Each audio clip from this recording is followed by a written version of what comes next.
네, 그러면 이제 주주총회 시작해 보도록 하겠습니다. 새해 들어서 까치랠리라는 얘기도 말씀을 드렸습니다만 분위기가 꽤 좋았죠. 오늘도 출발에는 1% 넘는 상승을 보여주면서 자, 오늘도 괜찮을 것 같다라는 이야기를 많은 또 투자자들이 기대를 했을 텐데 기조연설에서요 상당히 좀 아쉬운 흐름들이 나타났고 여기에 코리안 패싱이라는 말까지 나오면서 증시가 조금 흘러내리는 모습이었습니다. 하지만 그럼에도 희망이 있었고요. 그리고 강보합에서 마무리가 되면서 내일을 또 기대하게 만들었습니다. 자, 이런 상황에서 우리는 투자 전략 어떻게 세워야 할지 두 분과 함께 이야기 나눠보도록 하겠습니다. 박춘현 그리고 송률 매니저 두 분 나오셨습니다. 안녕하십니까? 안녕하세요. 안녕하십니까? 네. 자, 일단은 양시장 빨간불이라면 빨간불을 켜면서 마감이 됐는데 오늘 어떻게 보셨는지? 네, 오늘 일단 지수는 그렇게 저는 그렇게 신경을 안 쓴다라고 좀 말씀을 좀 드리고 싶고요. 어쨌든 제가 늘 말씀드렸던 작년부터 말씀드렸던 지수보다는 종목 선택에 좀 집중하자라는 말씀을 좀 드렸습니다. 근데 무엇보다도 지금 고객 예탁금이 지금 54조 원까지 올라왔습니다. 그리고 얼마 전에 1월 2일 기준이었나? 그때는 지금 57조 원까지 올라왔거든요. 예. 결국에는 지금 고객 예탁금은 우리나라 증시를 움직일 수 있는 주춧돌이라고 저는 생각을 합니다. 자, 주춧돌, 유동성이라는 이야기인데요. 예전에 2021년도 코로나 이후에 급락했다가 다시 우리나라 증시가 2021년 6월 달에 3,300선을 한번 찍었던 적이 있습니다. 그때 폭발적으로 늘어난 고객 예탁금이 있었는데 그때가 20조 원 시장에서 47조 원 시장으로 늘었거든요. 근데 그 시장에 지금도 50조 원대라면 그때 47조 원, 지금의 50조 원 거의 비등한 유동성이다라고 좀 볼 수 있고요. 우리나라 증시가 지금 2,500선, 2,400선에서 움직이고 있는데 저는 현재 지금 과매도 구간, 저평가 구간이라고 생각을 합니다. 최소한 못해도 2,600선 이상에서는 2,600선, 2,800선에서 3,000을 바라보고 있는 그런 상황이 지금 되어야 되는데 2,400밖에 되지 못하고 있다는 거는 그만큼 대내외적인 악재라든가 또 정치적인 리스크가 우리나라 증시에는 아직까지 있기 때문에 요거 조금 거치고 나면은 올해는 정말 좀 괜찮아질 것 같으니까 여러분들도 이제 실망하지 마시고 지금은 저렴한 시세에 있는 종목들, 좋은 기업들, 저렴한 시세에 있는 종목들 꾸준히 잘 모아두자 이렇게 말씀드리도록 하겠습니다. 네. 작년 말에 정말 우리를 많이 힘들게 했던 게 여러 가지 요인이 있었습니다만 말씀해 주신 거래 대금이 워낙 줄어들면서 네. 오르는 종목만 오르고 나머지는 또 힘이 없는 모습들을 많이 보여줬었거든요. 그러다 보면은 오르더라도 또 떨어질 때 금방 떨어지는 경우도 생기고요. 거래 대금이 많이 돌아왔으면 하는 바람을 갖고 있는데 자, 우리 송률 매니저님은 오늘 어떻게 보셨습니까?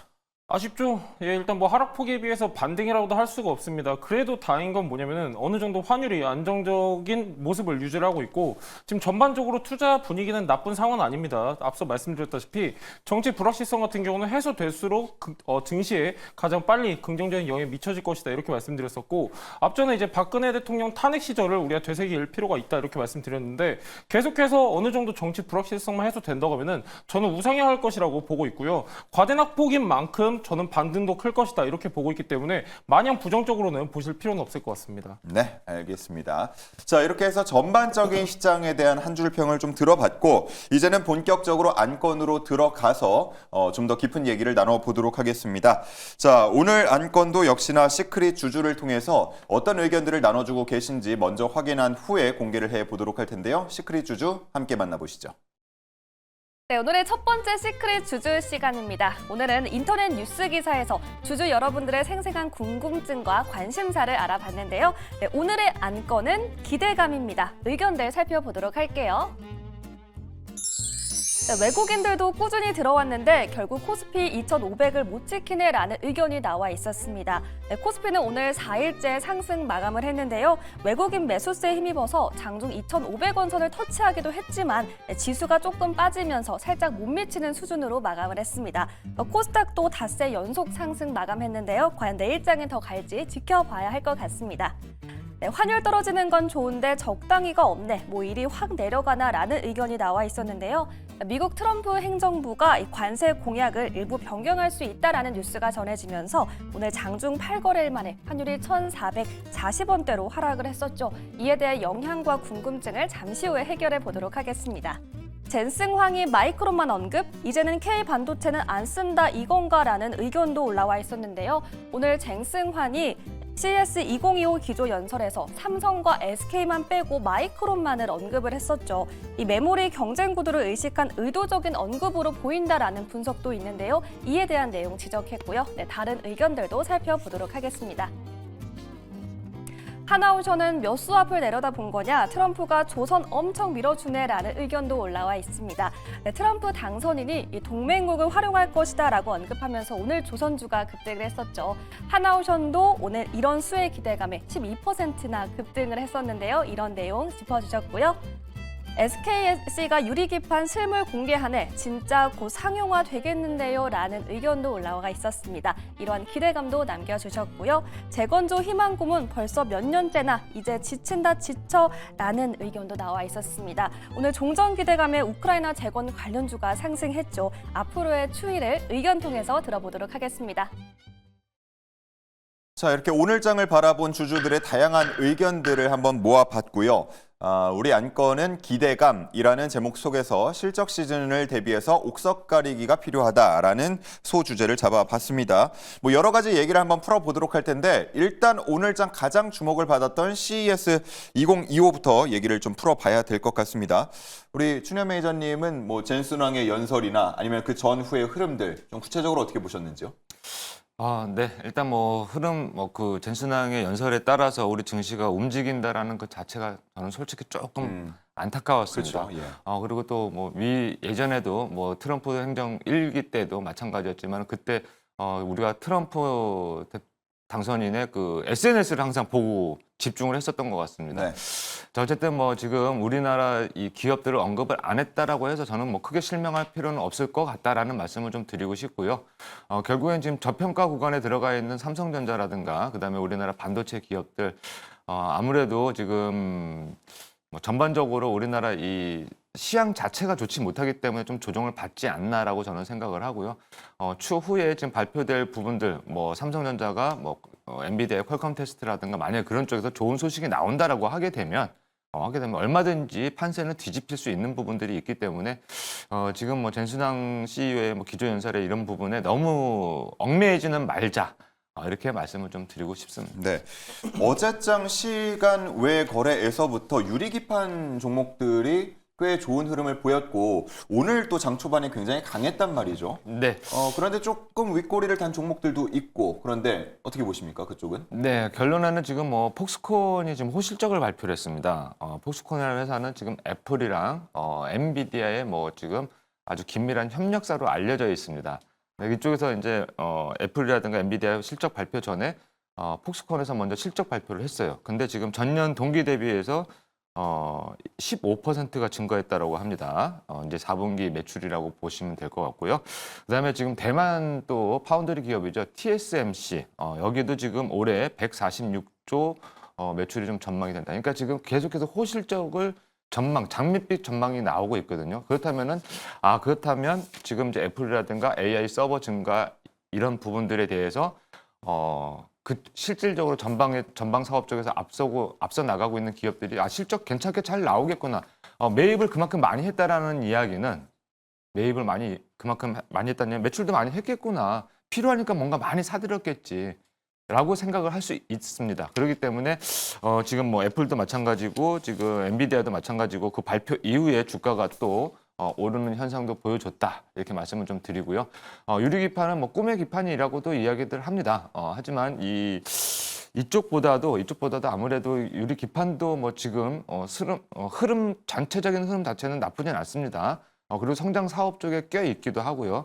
하지만 지금은 이제 파운드리 쪽, 이 전반적인 부분에 있어서 한 번 더 우리가 조금 더 관심을 좀 가져봐야 되지 않겠나 이렇게 좀 말씀을 드리도록 하겠습니다. 네, 좋습니다. 어제장 시간 외에서 유리기판이 강했다고 한다면 오늘장 시간 외에서 한화엔진이 상한가를 쭉 유지하는 모습을 보여줬습니다. 뭐 수주 공시가 나왔기 때문인데 오늘장에서 또 조선 관련된 종목들도 많이 강했거든요. 우리 조선은 송률 매니저님이 꽤 오랫동안 많이 밀지 않았습니까?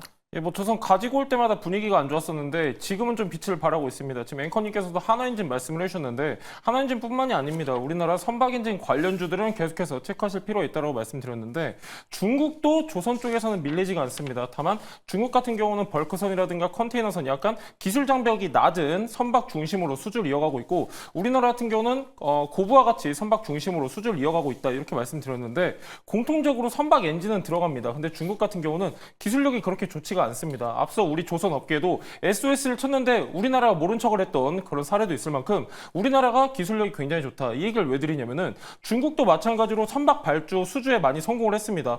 이 수주를 이어가려면은 선박 엔진이 필수적으로 필요한데 자 그렇게 되면은 우리 기업들한테 어느 정도 낙수 효과가 이어질 것이다. 이런 내용도 말씀을 드렸었고요. 지금 앵커님께서 지금 조선 관련해서 질문을 해주셨는데 지금 최근에 좋은 내용이 계속 나오고 있습니다. 오늘 같은 경우는 트럼프 당선인 같은 경우 이제 함정 건조에 있어서 동맹국들을 적극적으로 활용할 것이다. 이런 내용이 나왔는데 그러면서 하나오션이 급등을 했습니다. 하나오션 같은 경우는 저희가 계속해서 말씀을 드렸었는데 필레조선소 모멘텀도 있고 함정 모멘텀도 있다. 이렇게 말씀드렸었거든요.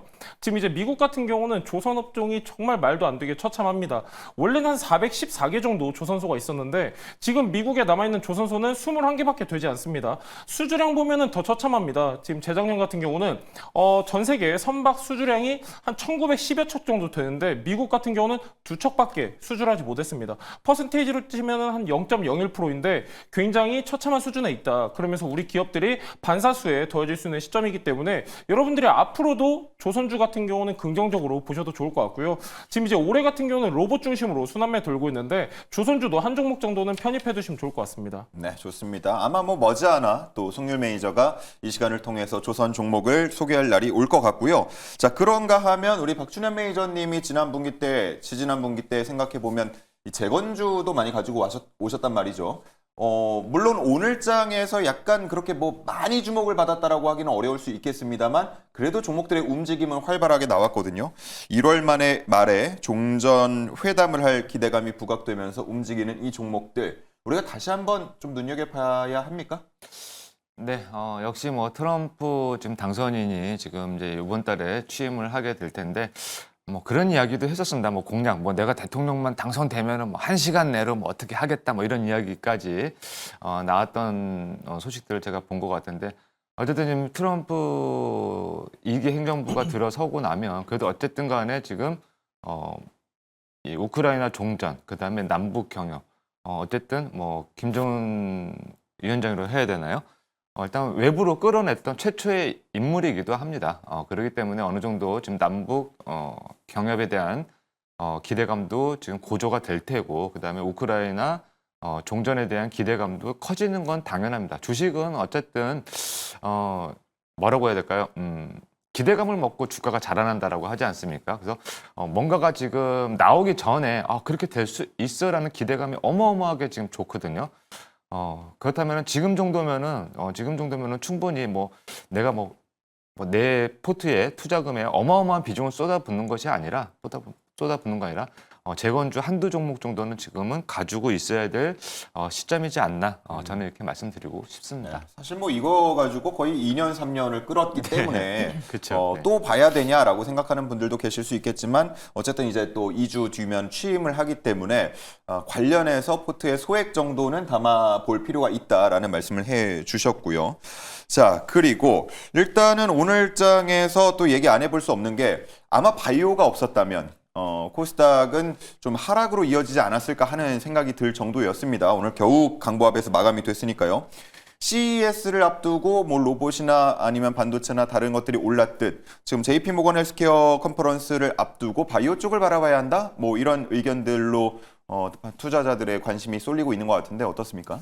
맞습니다. 지금 이제 젠슨왕 기조연설 보면은 조금 더 디테일하게 보면은 의료 AI도 어느 정도 부분을 차지했었고 지금 이제 AI 같은 경우는 사실 특정 산업에만 국한되어 있는 게 아니라 거의 대부분의 모든 산업에 적용이 되고 있기 때문에 바이오도 빠질 수가 없습니다. 특히 제약바이오 같은 경우는 지금이 계절적으로 봤을 때 가장 투자 적기이기 때문에 지금 우리가 제약바이오는 계속해서 체크하시면 좋을 것 같고요. 작년 같은 경우는 테마라고 하면은 대표적으로 비만 치료제, 치매 치료제, 이중항체 있었는데 올해 같은 경우도 어느 정도 비슷하게 이어질 것이다라고 보고 있고요. 비만 치료제 같은 경우는 계속해서 꾸준하게 순환매가 돌고 있기 때문에 꼭 체크하실 필요가 있겠고, 제약바이오는 사실 케바케라고는 하지만은 지금 같을 때는 오히려 증시를 견인해주는 역할을 하고 있기 때문에 제약바이오 약간 단기적인 관점으로는 충분히 메리트가 있다, 이런 내용도 참고하시면 좋을 것 같습니다. 네. 제약바이오가 불과 몇 년 전과 지금은 바라보는 시선 자체가 많이 바뀌었기 때문에 이제는 단순 뭐 참가한다 여기에 그치지 않고 어떤 계약을 낼 가능성이 있는지, 그리고 실제로 뭔가를 팔아서 실적으로 만들 수 있는지, 이런 것들을 함께 참고하면서 투자해 볼 필요가 있겠다는 생각이 듭니다. 자, 제가 이렇게 실적 말씀을 드린 게 이제 곧 실적 시즌이 됩니다. 이제 당장 삼성전자의 잠정 실적 발표가 기다리고 있는데 삼성전자 분위기가 지금 좋다고 말할 수는 없을 것 같아요. 내일 이 7조 원대가 나오겠죠? 뭐 나올 것으로는 보이는데 예. 지금 뭐 각종 증권사에서 나오는 전망치를 보게 되면 별로 그다지 좋지 못합니다. 계속 내려가요, 점점. 네, 그리고 일단 뭐 가장 우리가 육안으로 크게 확인할 수 있는 그런 부분들은 삼성전자의 목표 주가 하향입니다. 지금 최저치 지금 최저 목표 전망치가 7만 1,000원까지 내려와 있더라고요. 얼마 전까지만 하더라도 뭐 7만 5천 원, 8만 원대 전망치가 나왔었는데, 목표 주가도 마찬가지였지만 지금 7만 1,000원까지 내려갔다라는 건 그만큼 좋지 않게 보고 있지 않나라는 생각을 하고 있고요. 어쨌든 2024년도는 물론 여러 가지 지금 뭐 AI 서버 때문에 HBM 이야기들 때문에 많이 묻혀는 있지만 반도체 D램 쪽은요 거의 뭐 비수기였습니다. 근데 D램 값도 마찬가지지만 2024년도를 저점으로 2025년도 올해부터는 그래도 어느 정도 좀 돌아설 것으로 예상이 되기 때문에 이번 실적보다는 앞으로 지금 이제 올해부터 2025년 1사분기, 2사분기 이렇게 점진적으로 나아가는 실적에 조금 더 주목을 하자. 그러고 나서 만약에 내가 정말로 삼성전자를 좀 사고 싶다라고 하시는 분들은 지금 올해가 좀 적기이지 않나, 이렇게 안 좋은 뉴스들이 나올 때 좀 좀 모아가는 전략이 좀 좋지 않나, 이렇게 말씀드리고 싶습니다. 네. 자, 이렇게 삼성전자의 목표 주가는 점점 하향 조정되고 있는데 보니까 SK하이닉스는 30만 원을 넘게 바라보는 증권사들이 이제 생기고 있더라고요. 지금 외국인 투자자들도 확연하게 차이를 보이고 있습니다. SK하이닉스는 뭐 올 들어서 한 4조 원. 근데 뭐 삼성전자는 1,000억도 안 되더라고요. 좀 차이가 앞으로 더 벌어지겠습니까? 아무래도 엔비디아의 중요성이 커지면서 자연스럽게 SK하이닉스도 기대감이 높아지는 그런 모습인데요. 여러분들도 아시다시피 HBM이 그 중심에 있고, 지금 HBM 같은 경우는 한 분야에만 국한되어 있지 않고 지금 데이터 센터에도 필수적으로 들어가고 있습니다. 엔비디아 차세대에 지금 이제 AI 칩이라고 알려져 있는 블랙웰 같은 경우도 구할 수가 없습니다. 지금 뭐 2025년, 2026년까지도 지금 예약 판매가 완료되는 상황이다, 뭐 이런 내용도 나오고 있는데, 지금 AI 반도체 칩에 대한 중요도랑 수요가 굉장히 폭발적으로 증가를 하고 있다 보니까 관련주들 굉장히 좋은 흐름 보여주고 있고, SK하이닉스도 마찬가지입니다. HBM 모멘텀 지금 남아져 있고, 마이크론에 비해서는 약간 지금 투자 심리가 꺾였다라고도 볼 수 있는데, 저는 일시적으로 보고 있습니다. 일단 납품 계약을 맺었고 납품을 하고 있는 상황이기 때문에 그 이후의 상황에 대해서는 너무 예민하게 반응할 필요가 없다라고 보고 있고, 반도체 같은 경우 여러분들도 아시다시피 6개월 선행을 합니다. 선행을 하는데 SK하이닉스 같은 경우는 나름대로 지금 주가가 선방하고 있는 상황이기 때문에 너무 그렇게 부정적으로 볼 필요는 없고 단기적 이슈 정도로 체크하시면 좋을 것 같습니다. 네. 자, 오늘 이제 안건 자체가 기대감이라고 해서 실적 발표를 앞두고 우리가 주목해야 할 업종이 어디냐, 이 질문이었거든요. 그래서 좀 마무리 말씀으로 두 분께 이 질문을 공통적으로 드려보도록 하겠습니다. 일단 환율도 지금 뭐 1,440원대까지 약간 안정되긴 했습니다만 여전히 높은 수준이기 때문에 이런 환율까지 고려해서 실적 어디가 좋을지 우리 박준현 매니저님은 어디 바라보세요? 네, 뭐 여러 업종들이 아마 있을 수 있습니다. 근데 지금 환율상으로, 그러니까 수출을 해서 달러를 벌어오는 기업들 쪽에서 아무래도 뭐 크게 좀 수익이 좀 많이 개선이 되지 않을까. 뭐 그렇다면 일단은 뭐 반도체 쪽이라든가 뭐 엔터 쪽, 뭐 이런 쪽이 지금 뭐 가장 우리가 생각하기 쉬운 업종이다. 그리고 또 최근에 또 엔터 쪽 같은 경우도 뭐 매출이라든가 뭐 실적 자체가 지금 계속 찍히고 있는 그런 업종이다 보니까 아무래도 지금 고환율 상태에서 뭐 가장 크게 수혜를 좀 볼 수 있는 그런 부분 업종은 뭐 엔터 쪽이 되지 않을까, 이렇게 말씀드리고 싶습니다. 춘현 매니저님이 엔터 쪽을 언급하신 걸 많이 못 봤었는데 네, 엔터를 좀 눈여겨보고 있다라고 말씀을 해주셨고 송일 메이저님 어떻습니까? 너무 전통적이세요. 엔터 하면은 이제 환율수혜다. 이거는 약간 조금 시대가 됐습니다. 시대가 예. 됐고 저는 약간 조금 새롭게 바라본다고 하면은 조선, 방산 최근에 수주 좋았습니다. 실적 시즌이기 때문에 초대형 수주 이어졌던 업종들 중심으로 보시면 좋고요. 자동차 빼놓으시면 안 됩니다. 지금 우리가 환율 1,400원대 익숙해져서 그렇지 이거 엄청 높은 겁니다. 예를 들면은 초과압 대형 변압기 뭐 일진전기라든가 효성중공업 해당이 되는데 얘들 같은 경우는 변압기 한 대 만드는데 2년이 걸립니다. 자 그러면은 그 결제 대금을 수주를 땀과 동시에 다 주는 게 아니에요. 일부분만 주고 납품을 할 때 잔금을 받기 때문에 환율 수혜가 예상이 될 수밖에 없습니다. 변압기 관련주 좋고요. 조선 그리고 아까 말씀드렸던 방산 자동차 체크하시면 좋을 것 같습니다. 네, 송일 메이저님 한 방 먹었네요. 그러게 말입니다. 아, 그래도 제가 형인데 알겠습니다. 제가 자, 너무 올드한 발상을 한 것 같습니다. 네, 뭐 누가 맞는지는 아직 모르는 겁니다. 이제 1분기 좀 지나보고 실적 발표 시즌 지나봐야 아는 거니까 과연 그대로 또 돌려줄 수 있을지 한번 지켜보겠습니다. 자, 그럼 이제는 우리 두 분께서 가지고 온 타픽 섹터와 종목을 알아볼 차례입니다. 두 분은 어느 쪽을 지금 현 시점에서 타픽 섹터로 꼽고 있는지 바로 공개해 보겠습니다. 자, 로봇과 하이브리드가 나왔습니다. 각각 한번 이유를 짧게 들어볼까요? 네. 뭐 로봇 같은 경우는 지금 뭐 여러 분야에서 뭐 지금 많은 빅테크들도 관심을 좀 가지고 있다. 뭐 최근에 지금 레인보우 로보틱스가 삼성전자로 편입이 이제 자회사로 편입이 되면서 좀 뭐 주가가 뭐 크게 한번 올랐던 부분도 있는데 어쨌든 간에 지금 제가 이쪽을 좀 보고 있는 부분은 일단 뭐 종목을 말씀을 좀 드리겠지만 협동 로봇 쪽도 지금 나쁘지 않을 것 같다라는 소식이 좀 저는 그렇게 좀 생각을 하고 있습니다. 이렇게 보고 있는 이유가 뭐냐면 아까 뭐 우리 율 매니저가 얘기했지만 지금 조선 업황이 어마어마하게 좋습니다. 어마어마하게 좋은 그런 상황에서 그러니까 이거를 만들 사람까지도 배를 만들 사람도 용접할 사람도 지금 부족하다라고 합니다. 근데 그거를 지금 협동 로봇이 어떻게 한다? 그거를 대처를 하고 있다라고 합니다. 그러니까 사람이 워낙 인력이 딸리다 보니까 로봇이 지금 그 조선소에 들어가서 협동 로봇들이 용접을 한다라고 해요. 그렇다고 그런 부분들이 있기 때문에 지금 정도면 어느 정도 로봇에 관련된 뭐 전반적인 시향이나 뭐 여기저기에서 나오는 로봇에 관련된 뭐 기대감 이슈들, 뭐 뉴스들 제가 일일이 다 말씀을 안 드려도 아마 여러분들도 시청자 여러분들도 아마 다 아실 것 같습니다. 그렇기 때문에 지금 정도면은 우리가 로봇에 관련해서는 어느 한두 종목 정도는 이제 보초병 정도 이렇게 계속 세워가지고 주가 흐름을 찾아봐야 되고 저렴한 종목들 지금 상당히 많이 있다 이렇게 말씀드리도록 하겠습니다. 네, 올해 출발을 강하게 또 알렸던 로봇주인데 그 뒤로 뭐 크게 빠지진 않는 모습이에요. 물론 추가 상승은 좀 제한적입니다만 아직 크게 빠지지 않고 있기 때문에 여기서 한번 노려볼 만하다라고 말씀을 해주신 것 같고요. 자, 다음은 하이브리드요. 예, 로봇 좋습니다. 로봇 진짜 좋은데 약간 단기적으로 보면은 로봇 중심으로 트레이딩 하시는 게 맞고요. 제 댓글창 보고 지금 로봇 좋다는 게 아니에요.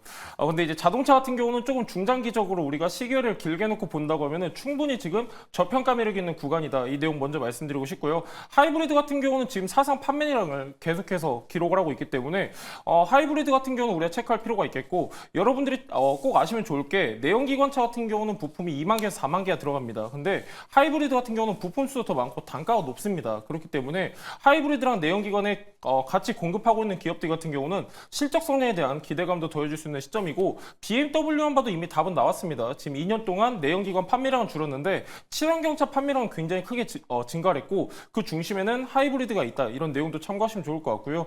자, 중요한 거는 이제 트럼프 당선인이 전기차 보조금을 축소 또는 폐지한다고 이렇게 공언을 했는데 자, 이게 어느 정도 가시화만 된다고 하면은 저는 하이브리드가 반사수혜를 입을 것이다. 이렇게 보고 있고요. 자, 왜 그러냐면은 보조금이 축소가 되면은 일단 자동차 가격 자체가 올라가기 때문에 그렇게 되면은 소비자들은 선택의 폭이 넓을 수밖에 없습니다. 가격 메리트가 사라지기 때문에 하이브리드가 그 중심에 그 중간에 대안이 될 수가 있다. 이런 내용도 체크하시면 좋을 것 같고요. 하이브리드는 지금까지 끄떡이 없다. 판매량 좋고 환율수에 예상되기 때문에 이 관련주들도 체크하시면 좋을 것 같습니다. 네, 우리 춘현 매니저님 오늘 유독 에너지가 없어 보인다고 감기 기운 때문이냐, 송률 매니저 때문이냐 이런 이야기가 지금 굉장히 설왕설래가 있는데 어떻습니까? 감기 때문에 그렇습니다. 감기 기운 때문에. 송렬 매니저는 되게 친합니다.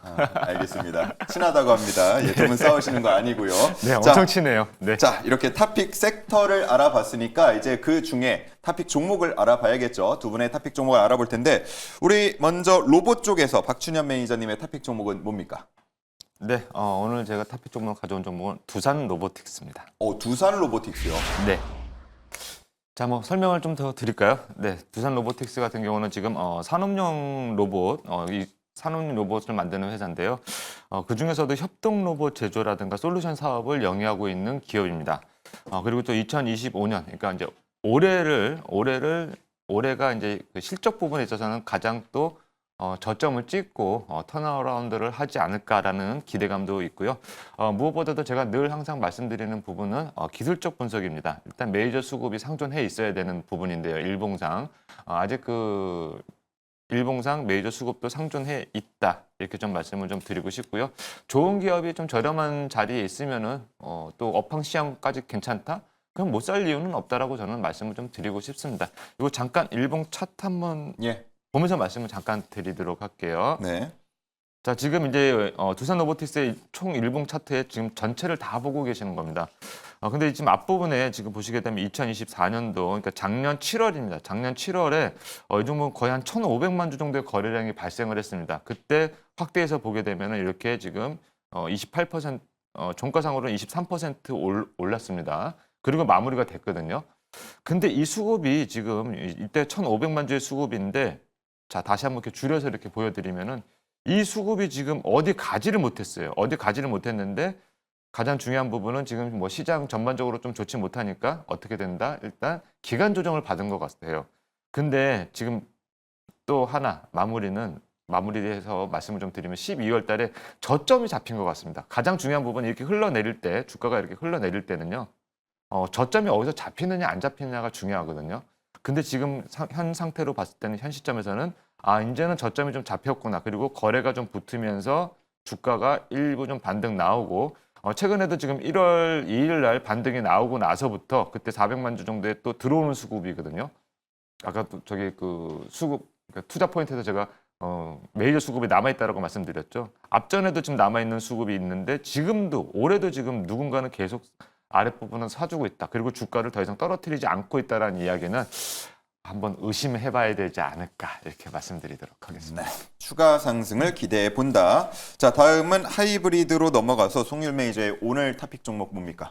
예, 앞전에도 말씀드렸던 세방전지 가지고 왔는데요. 세방전지가 아직까지도 바닥권에 있기 때문에 참고하시면 좋을 것 같고요. 자, 세방전지라고 하면은 대표적인 로켓 배터리를 브랜드를 보유하고 있다 이렇게 말씀드렸는데 70년간 지금 연축전지에서 두각을 나타내는 기업입니다.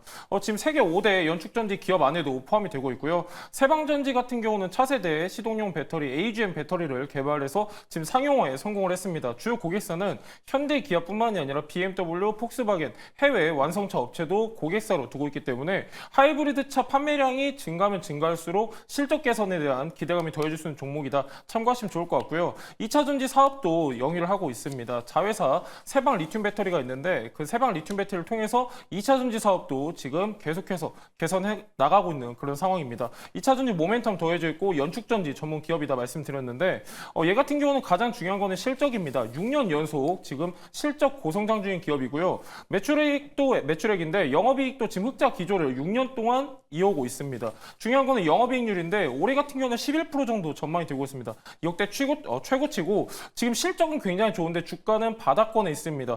뭐 약간 우리가 주식 격언이라고 하면은 무릎에 사서 뭐 어깨 팔아라 이런 내용이 있는데 그런 내용으로 봤을 때 지금 아킬레스건에 있어요. 그러니까 아직까지도 누워있는 상황이다. 참고하시면 좋을 것 같고요. 지금 저점 분할 매수 전략을 활용하시면 좋을 것 같습니다. 네, 좋습니다. 우리 도전 템베거에서 지난 분기 때에도 이 세방전지를 소개를 해주신 적이 있는데 그때는 조금 많이 큰 재미를 보진 못했습니다만 이번 올해 초에 다시 한번 세방전지를 노려보면서 이번에는 정말 상승할 수 있을지 한번 기대해 보도록 하겠습니다. 자, 그렇다면 이제 이 두 종목의 주주들은 어떤 이야기를 나누고 있는지 확인해 보겠습니다. 시크릿 주주 시간입니다. 네, 두 번째 시크릿 주주 시간입니다. 현재 종목을 보유하고 있는 주주님들의 생생한 관심과 궁금증도 해결해 보도록 하겠습니다.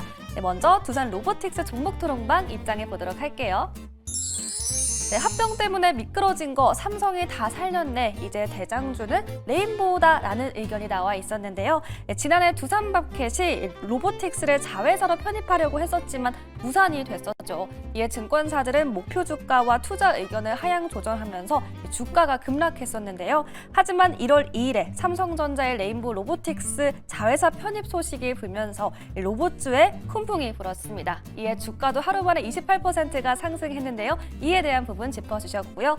젠슨환 기조연설 봐라. 이제 휴머노이드 로봇이 대세야라는 의견도 올라와 있습니다. 젠슨환은 CES 기조연설에서 이 로봇 시대가 바로 코앞에 있다라고 언급을 했었습니다. 이에 로봇에 대한 기대감도 함께 받고 있습니다. 외인도 기관도 함께 들어오는 중 이제 시작이란 뜻이라면서 기대감도 함께 남겨주셨고요. 다른 의견들도 살펴볼게요. 네, 적자 투성이 깡통회사 상장 이후에 흑자를 낸 적이 없음이라는 의견도 나와 있었습니다. 그러면서 아쉬움을 내비쳐 주셨고요. 얘는 치킨 튀기다가 베이글도 굽네. 푸드테크 말고는 더 없나라는 의견도 올라와 있습니다. 지난해 교촌치킨과 업무 협약을 체결하면서 튀김 로봇을 도입을 했었는데요. 12월에는 런던 베이글 뮤지엄과도 계약을 맺으면서 푸드테크 사업을 확대한다고 하네요. 네, 다른 의견도 한번 보겠습니다. 네, 오늘 조선 잘 갔는데 로봇이 도입된다고 해도 수혜는 못 받네요 라는 의견도 있었고요. 네, 오늘 74,000원까지 본다라는 의견도 있었습니다. 글돈 크로스에 대한 의견이 나와 있었는데요. 잠시 후에 박춘현 매니저님과 두산 로보틱스의 기술적 분석과 투자 전략을 알아보도록 하겠습니다. 네, 이번에는 세방전지 종목 토론방 입장해 보도록 할게요. 내수보다 수출 비중이 더 높은 하이브리드 대표주라고 의견이 올라와 있습니다. 세방전지의 지난해 3분기 수출 비중은 58%를 기록하면서 높은 비중을 차지하고 있는데요. 일반 차량용보다 수명이 3배나 긴 AGM 배터리의 수요가 증가한 데 따른 수혜 기대감을 가져가 볼 수 있겠습니다. 네, 리포트 2025년을 향한 질주라는 글도 올라와 있습니다. 앞서 말했던 AGM 배터리의 수요가 증가하면서 이 세방전지의 큰 폭의 성장이 전망된다라는 내용의 리포트인데요. 잠시 후에 매니저님과 함께 자세한 내용 들여다보도록 하겠습니다. 납 가격이 1년 내 최저치네요. 수출 단가는 오르고 있는데 원재료는 내리고라는 글도 올라와 있었습니다. 네, 납 선물 가격이 지난해 8월 이후 최저치로 기록하고 있습니다. 이 고환율로 인한 수혜 기대감 남겨주셨고요. 다음 의견도 살펴보도록 하겠습니다. 네, 자사주 매입했으면 소각해야지 성과급으로 나눠주면 무슨 의미자라고 하면서 아쉬움도 남겨주셨고요. 매집 세력은 기관입니다. 결국 폭발적 상승이 나을 것으로 보입니다라는 의견도 나와 있었습니다. 네, 12월부터 외국인은 이탈하고 있지만 기관과 연기금은 꾸준하게 매수세를 보이고 있습니다. 네, 다른 의견도 살펴보도록 할게요. 네, 박스권이라는 글이 올라와 있는데요. 이러면서 주가 흐름에 대한 이야기 남겨주셨습니다. 이 세방전지의 기술적 분석과 투자 전략 매니저님과 함께 알아보도록 하겠습니다. 자, 이렇게 두 종목의 주주들이 나누고 있는 이야기를 함께 확인해 보고 왔습니다. 두산 로보틱스 보니까 비교고를 참 많이 하시는 것 같아요. 아무래도 뭐 레인보우 로보틱스가 버티고 있고 또 휴머노이드 쪽이 조금 더 로봇의 대세가 아니냐 이런 의견들도 있는데 뭐 답변을 주신다면요. 네, 맞습니다. 지금 삼성전자도 휴머노이드 이야기를 하고 있고 지금 여러 가지 두산 로보틱스는 조금 소외됐다라고 여러분들이 생각하실 수 있는데요. 두산 로보틱스 같은 경우는 지금 2015년도에 4개의 모델의 협동 로봇을 개발을 완료가 됐습니다. 그리고 2020년도에는 6개의 모델을 출시했거든요. 그래서 지금 협동 로봇부터 지금 협동 로봇으로 본다면은 국내 지금 최대 라인업을 보유하고 있는 기업이다. 여러분들이 이렇게 보시면 될 것 같습니다. 그리고 좀 아까도 말씀을 좀 조금 더 드렸어야 되는 그런 부분들이 있는데 지금 현대사모죠. 현대사모 예전에 현대사모 자체에서 지금 보시게 되면은 현대 HD 한국조선해양, HD 현대중공업, HD 현대미포 지금 이 현대 계열들이 지금 이 협동 로봇을 지금 이제 공장에다 설치를 하려고 준비 중에 있다라는 소식 얼마 전에 나왔습니다. 물론 지금 두산 로보틱스는 거기에 관련돼 있는 그런 부분들이 없습니다. 일단 덴마크의 1위 기업이죠. 세계 1위 기업 유니버셜 로봇이랑 그 다음에 이제 레인보우 로봇, 그 다음에 뉴로메카.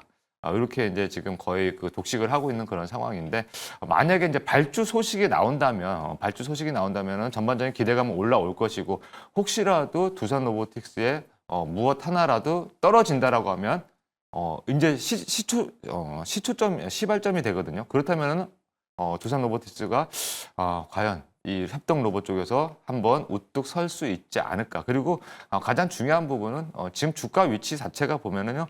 12만 원짜리 종목이요. 지금 보시게 되면은 한 6만 원대 지금 거의 뭐 절반 가까이 조정을 받고 있습니다. 여기 보시면 12만 원, 그다음에 10만 원이거든요. 12만 원, 10만 원대거든요. 근데 지금 주가 위치가 6만 5천 원입니다. 6만 5천 원대면은 뭐 이런 기업이 6만 5천 원이다. 뭐 절반 가까이 조정을 받았다. 못 살 이유가 없다라는 거 다시 한번 말씀드리도록 하겠습니다. 네.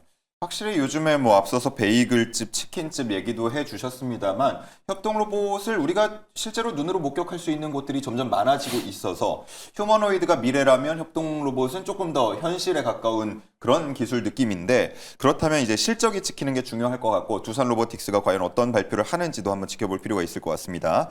자, 다음은 세방전지인데 뭐 리포트 제목도 읊어주셨어요. 2025년을 향한 질주라고. 혹시 보셨습니까? 예, 저도 봤는데요. 지금 이제 굉장히 좋습니다. 우호적인 영업 환경이 조성됐다라고 보고 있는데 아까 이제 아나운서님께서도 그러셨습니다. 지금 납 가격 같은 경우는 8월 이후 최저치에 지금 위치해 있다라고 말씀하셨는데 환율 수혜가 더해지는데 원재료 가격은 하락을 했습니다. 얘 같은 경우는 수혜를 볼 수밖에 없는 상황이다. 참고하시면 좋을 것 같고요. 차세대 시동용 배터리, AGM 배터리를 언급을 드렸는데 이게 내구성이 3배가 좋다라고 아까 아나운서님 말씀하셨거든요. 내구성만 좋은 게 아니에요. 가격도 비쌉니다. 일반 축전지에 비해서 2배가량 가격이 비싸기 때문에 수익성이 굉장히 좋다. 참고하시면 좋을 것 같고요. 원래 이제 세방전지 같은 경우는 연평균 한 400만 개 정도 생산이 가능한데 지금 증설했습니다. 그러면서 올해부터는 500만 개까지 생산이 가능하기 때문에 추가적인 실적 성장 기대감도 더해질 수 있다. 이런 내용도 참고하시면 좋을 것 같습니다. 네, 좋습니다. 자, 그럼 이제는 가격 전략과 함께 기술적 분석에 들어가 보도록 하겠습니다. 자, 먼저 두산 로보틱스 말씀해 주시죠. 네, 일단 차트를 보면서 가격 전략 말씀을 좀 드리도록 하겠습니다. 두산 로보틱스의 일봉 차트입니다. 자, 일봉 차트를 보고 계시는데 제가 아까 말씀드렸었죠. 이 1,500만 주의 거래량이 터졌는데 그 이후로 빠져나간 흔적이 없다. 이렇게 말씀을 드렸어요. 근데 주가는 조정을 좀 받았다. 그래? 그렇다면 지금 정도면 한번 눈여겨봐야 되지 않을까? 자, 근데 만약에 지금 이 아이가 올라간다라고 하게 되면, 오른다라고 하게 되면 분명히 지금 이 많이 모았던 자리 있죠? 메이저 수급이 들어왔던 자리, 이 자리에서 한 번 정도는 브레이크가 걸릴 수 있습니다. 그렇기 때문에 일단은 우리는 눈치껏 한 9만 5천 원 정도 되면은 감사합니다라고 외쳐야 되겠죠. 그리고 무엇보다 지금 투자 전략이 잘 나와 있는 그런 상황이다. 그리고 하방으로도 지금 보시게 되면은 5만 4천 원을 손절 라인을 제시해 드릴 텐데. 자, 이 라인 갭상승에서 올해 갭상승에서 떴던 라인이 있습니다. 만약에 이 자리를 한번 훼손하게 되면은 당분간 또 주가는 뭐 5만 5천 원대에서 5만 원 사이에서 횡보할 수 있거든요. 그렇기 때문에 이 라인만 깨지 않으면은 조금 더 꾸준히 좀 분할 매수 관점으로 지켜보자. 이렇게 말씀드리도록 하겠습니다. 네, 목표가와 손절가 9만 5천 원과 5만 4천 원으로 각각 제시를 해주셨고요. 다음은 세방전지 보죠. 아직도 바닥권이라고 말씀드렸는데요. 굉장히 중요한 가격대가 한 4곳 정도를 볼 수 있습니다. 우리가 8월 5일 블랙먼데이를 기억을 하실 텐데 이때 이제 강하게 이탈한 구간이 있습니다. 이탈했다가 곧바로 회복을 한 구간이고 이 82,000 구간이 굉장히 중요합니다. 앞전에 2번 정도 강한 지지 역할을 했었는데 지금은 저항 매물대 역할을 하고 있거든요. 그렇기 때문에 단기적으로 봤을 때는 목표가 82,000원 보시면 좋을 것 같고요. 최근에 보시면은 12월 9일 저점 62,200원 보이실 텐데 이 구간이 가장 강한 지지라인을 형성을 하고 있습니다. 그렇기 때문에 64,000원 손절가 보도록 하겠습니다. 네, 목표가 82,000원과 손절가 64,000원까지 함께 체크를 해주시기 바랍니다.